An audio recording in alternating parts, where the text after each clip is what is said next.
Yeah, so Wizkid's song, who goes by the name Champz, even though he's known by Boluwatife Balogun, his music name Champz dropped an EP, his first ever EP, and it's more like many saying, yes, I'm just new in the scene. This like an introductory EP, and here I am. My name is Champz, so I go by the name Champz, and yeah, I'm here to be a champion. Just like his father began, when he was around 17 years old, and he came by the name Wizkid, and yeah.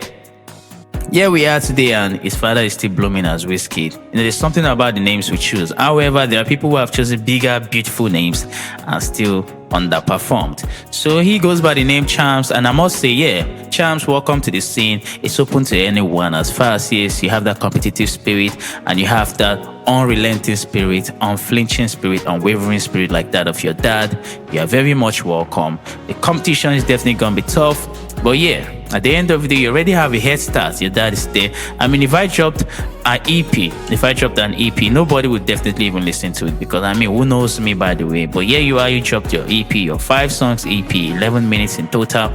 And here we are talking about it. At least that is a head start that your dad has given to you. It's up to you to leverage it and take advantage of it. 5 songs on it. Champion, Montana is the first song.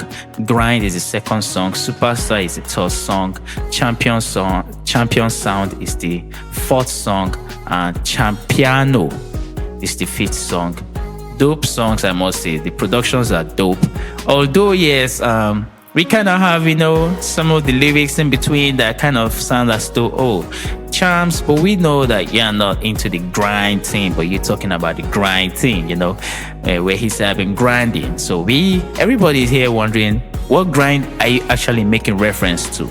Is it like the music grind where we say, okay, you've been in the backstage right there, putting in your pen to paper and trying to work? If that's it, fine. You've been grinding, but I hope it's not the type of grind where you come and tell us that you've been, like that started from the bottom, now we're here kind of thing. Nah, please. I must say, at least for a kid that's 14 years old, although, yes, we know, as a lot of people will say, here are songwriters and a lot of coaches and all of that, but it's not sad. But then I hope, is he going to continue as the rapper? That is another thing, or definitely later on he's going to switch into singing, because right now he's giving us the rapper vibes, or maybe this is just an experimental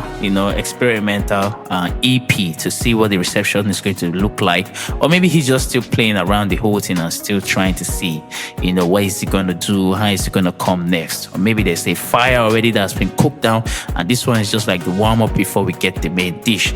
However, whichever, we are right here still waiting to see what more and how much more is in there 14-year-old boy who is still growing, who is just in the industry, who is very much welcome, And the point is that whether you welcome or not, man, you already have the head start. Your dad is there. So whether we welcome you or not, you are definitely here to stay, right? As much as you want to stay. And it's beautiful to see that, yes, this is how the rich people keep getting richer. We are seeing it right before our eyes. You see, they continue to put their kids in line, and then that is how the wealth gets passed on, and then the wealth gets passed on, and then you see that a whole lineage has been very rich for a long time, And when you have a start, like Jay-Z said, he passed through a lot. He graduated from the school of hard knocks, and now he's here. He doesn't want his kids to pass through any of that. He passed through all of that because he doesn't want his kids to pass through any of that. Exactly, Wizkid passed through a lot of things. If Wizkid had a dad like him, right, it wouldn't have taken him this long to be where he is today. So, it's a beautiful thing that Boluwatife has. His father who is willing to put him up there and is solidly behind him. And yes, he's tapping from his dad's glory. I know he's also going to face something similar to what Davido faced. Davido, every single time people say, man, your dad has been rich and all of that, and they try to downplay Davido's hard work ethic. And I think that Boluwatife, the Champz, is going to actually face the same thing. People are going to say, if not for your dad, if not for your dad, if not for your dad. And he may spend the rest of his life, just like Davido has been spending, trying to prove people wrong that it has never been about my dad or because of my dad. But yes, my dad did pave a way. He contributed. But the Champz, I had to push further. I had to fight for this. I had to work for this. And sure, I worked for this and I deserve this. It's going to take a long time, but here we are. Welcome to the scene, man. It's very much good to see you. I'll be waiting to see what your next EP is gonna be like. And until then, I'm out.